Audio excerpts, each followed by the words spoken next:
I have a really interesting video coming up next. We'll dive into the World Government Summit, we'll unpack some tech stories that might give you nightmares, or at the very least, it's going to raise your eyebrows. And I'll connect everything to the 4th Industrial Revolution. Hold on though, because I'm not done with that one yet. Tonight, I want to talk to you about something that's just, been in my head for a few days. There's something to it, I'm just not sure if I can explain it. If I miss the mark, feel free to help me out in the comments. So we have genuinely important stories happening every day, sometimes multiple times a day, and I've heard that this is a political tactic. You push through so many policy changes and executive orders, which dramatically reshape our trajectory, accomplishing so many different goals across all fields and disciplines, that it's almost impossible to react. It's kind of like overloading the system on purpose. While the media and political operatives are tripping over themselves trying to figure out which plan to derail, bam, 3 or 4 more spring up out of nowhere in a completely different lane. They stack up fast, and it has a cumulative effect. As a result, weeks later, everyone is still stuck on old news while they prepare the onslaught of new initiatives. And honestly, it's working on me too. There's just too much stuff to cover. We've got the USAID findings, big things are happening at the Treasury, massive geopolitical shifts, updates on the war front, domestic and economic changes we need to talk about. Judicial warfare is still raging in the United States. It's really an all-out administrative civil war. And to hammer it home, more fraud is uncovered by the minute. And to be honest, that's just scratching the surface. I can't even list everything, so I tossed in some broad strokes. Point is, it's a lot. But here's the part I'm stuck on. With this strategy of just unloading on the bureaucratic state with, let's call it, information overload, well, there's a lot of stuff getting lost in the fray. So I'm thinking there's a little trick being played, and it revolves around creating a distraction. Some of you are thinking, yeah, no shit, of course, it's a tried and true tactic with information warfare. And you're right, but I just want to work through a few things. When it comes to legacy media, I'm starting to think that the blinding stupidity on display is in of itself a tactic, a method to distract us from the original arguments and force people to focus on the nonsensical. They're making sure the stories that should be front and center in the national conversation aren't, and there's plenty that fall into that bucket. So my thesis is that political operatives are trying to outmaneuver the flood of information with a tidal wave of absolute nonsense. And I'm actually kind of hoping that's the case and they aren't really this stupid. It's got to be a tactic of some sort. Anyway, the counter-arguments popping up in legacy media and from politicians, well, they flat out don't even make sense. A really good example was the aftermath of the J.D. Vance speech at the Munich Security Conference. So yeah, at Davos 2025 and throughout the media, Europeans have been running around screaming about how their countries are bastions of free speech and shining knights of democracy, which is clearly bullshit. Nothing could be further from the truth. The audacity of these fools to claim that free speech is a threat to democracy while lecturing you about democracy. It's just too much, and thankfully J.D. Vance pointed that out. It was a great speech condemning Europe's tyrannical aspirations. If you haven't watched it, you should. I'm only going to play a small little part of it to prove my point, but yeah, it's like 20 minutes and it's worth your time. The threat that I worry the most about vis-a-vis Europe is not Russia, it's not China, it's not any other external actor. And what I worry about is the threat from within, the retreat of Europe from some of its most fundamental values, values shared with the United States of America. Now, I was struck that a former European commissioner went on television recently and sounded delighted that the Romanian government had just annulled an entire election. He warned that if things don't go to plan, the very same thing could happen in Germany too. Now, these cavalier statements are shocking to American ears. For years, we've been told that everything we fund and support is in the name of our shared democratic values. Everything from our Ukraine policy to digital censorship is billed as a defense of democracy. But when we see European courts canceling elections and senior officials threatening to cancel others, we ought to ask whether we're holding ourselves to an appropriately high standard. And I say ourselves because I fundamentally believe that we are on the same team. We must do more than talk about democratic values, we must live them. Now, within living memory of many of you in this room, the Cold War positioned defenders of democracy against much more tyrannical forces on this continent. And consider the side in that fight that censored dissidents, that closed churches, that canceled elections. Were they the good guys? Certainly not. And thank God they lost the Cold War. They lost because they neither valued nor respected all of the extraordinary blessings of liberty. the freedom to surprise, to make mistakes, to invent, to build. As it turns out, you can't mandate innovation or creativity, just as you can't force people what to think, what to feel, or what to believe, and we believe those things are certainly connected. Anyway, addressing the Munich Security Conference, J.D. Vance condemned European bureaucrats for their retreat from democratic values and the suppression of the Romanian presidential election, which of course was nullified after the conservative populists got ahead in the polls. And they openly talked about how they want to do that in Germany too. That's the first example, but just from that alone, it's pretty clear to see this isn't about democracy at all. From there, J.D. Vance condemned Europe's backslide into tyranny with its attacks on freedom of expression. In Germany, people have been arrested for criticizing feminism, immigration, and politicians. In Sweden, people have been arrested for criticizing religion. In the UK, a man was arrested for saying silent prayers in his head. Yeah, silent vigils in your head is a crime.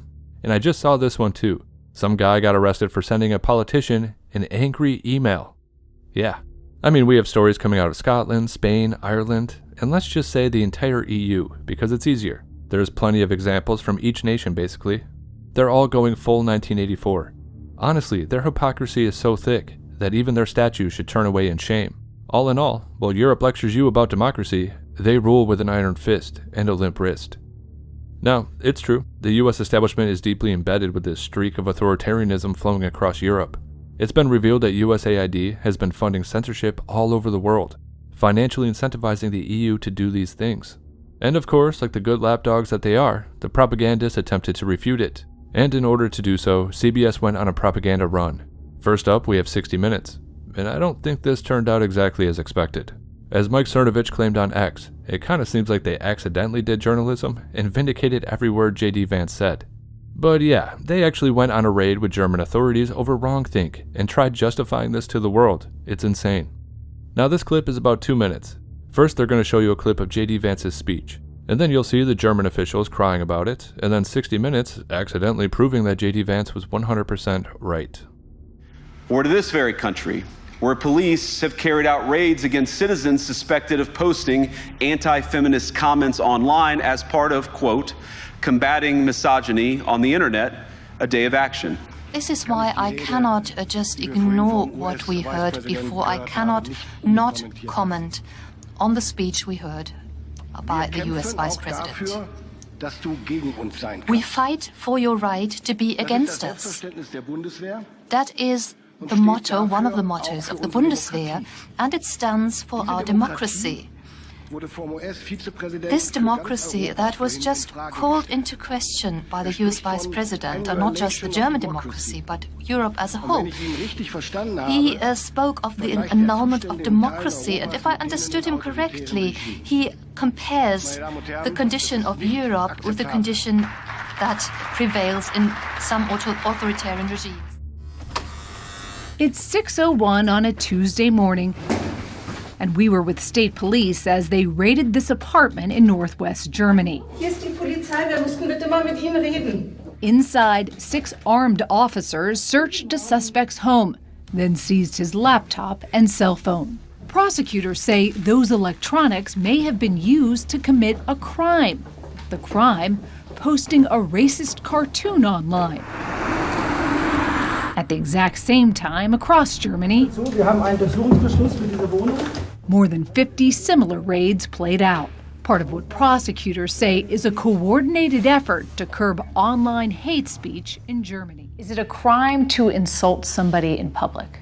Yes. Yes, it is. And it's a crime to insult them online as well? Yes. The fine could be even higher if you insult someone in the internet. Why? Because in internet, it stays there. If we are talking here face to face, you insult me, I insult you, okay, finish.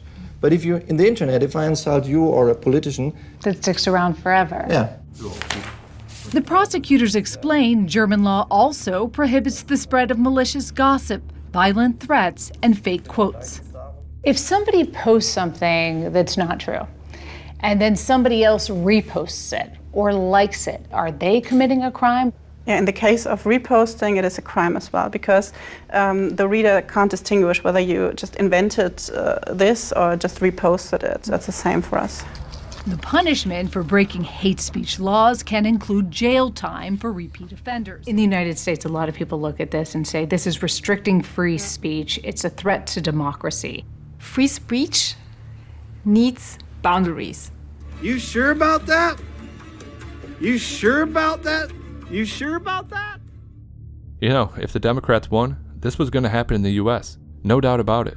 In fact, we were already there. As we know, the Biden administration did the same thing in the United States, when it pressured social media companies into censoring their users over what was always obvious about the origins of COVID, the pandemic response, elections, and many other subjects as well.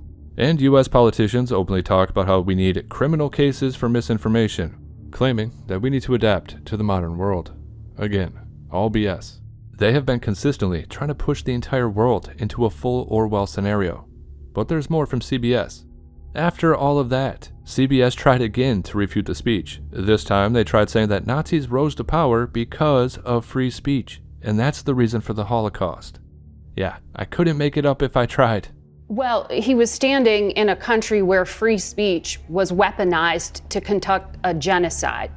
And he met with the head of a political party that has far-right views and some historic ties to extreme groups. The context of that was changing the tone of it. And you know that the censorship was specifically about the right. No, I have to disagree with you. Free speech was not used to conduct a genocide. The genocide was conducted by an authoritarian Nazi regime that happened to also be genocidal because they hated Jews and they hated minorities and they hated those that they had a list of people they hated, but primarily the Jews. There was no free speech in Nazi Germany. There was none. There was also no opposition in Nazi Germany. They were a sole and only party that governed that country, so that's not an accurate reflection of history. You know when you hear something so stupid that it's hard to even respond? Yeah, that's one of these moments. And I'm actually a little bit surprised that Marco Rubio was actually able to respond. If that was me, I would have either laughed or stared at her in some kind of stupor, just trying to process it. It's crazy. Imagine trying to rewrite history to that degree and still call yourself a journalist. Clown World is not descriptive enough for our current reality. However, CBS once again stepped in it. They were interviewing people that were supposed to be US aid workers, just normal employees trying to make a positive change in the world. But the thing is, it was all fake. Samantha Powers, who runs USAID, also corrupt as they come, mind you, while the person CBS interviewed was her speechwriter. So let's recap everything with Western Lensman. In a single day, CBS News managed to blame weaponized free speech for the Holocaust. They went on to glorify German authorities conducting pre-dawn raids on citizens over memes and shit, and then they ran a quote-unquote interview with former USAID head Samantha Powers' radical left-wing speechwriter, all to deflect from their corruption. And yeah, you might remember this too. CBS was also the organization that basically remade the entire Kamala Harris interview in a misguided attempt to get her to make sense. They were cutting and pasting different lines of dialogue together to create a coherent thought. Yeah, CBS, a journalistic standard. Yeah, right. So, trick number 1, blinding stupidity, and we get distracted by laughing at them, I guess. The center of the conversation becomes the stupid TV anchor and not the substance of the argument, which is pretty effective. Trick number 2, theatrics over substance. Culture war stories, social media feuds, all of that stuff can be included in that category. The point is to drown out the substance of the argument with reality TV style propaganda and keep everyone captivated by the shiny but meaningless narratives. Look, all I'm saying is that I've noticed a correlation between the increase in groundbreaking stories being matched by pure bullshit, and I'm not sure if that's coincidental. I mean, that can't be an accident, right? It's got to be a strategy. A clever ploy by those who prefer their agenda to be discussed in the shadows while we're distracted by bread and circuses. It's kind of like we're in a game, and the point is our attention, but the rules are set by those who benefit from our distraction. It's the ultimate sleight of hand, where the magician, or in this case the media mogul, waves one hand with the latest celebrity scandal or what have you, while the other hand quietly stalls real progress and overshadows the stories of government corruption. So yeah, I don't know. Let me know what you think. Anyway, that's all for now. I'll be back with a video about the World Government Summit and some really creepy technological advancements. And hopefully, it's going to be ready before you can say AI overlords. You know, it's shaping up to be pretty wild. And I'm having way too much fun digging into that stuff, which is honestly messed up considering how terrifying it is. Anyway, stay tuned.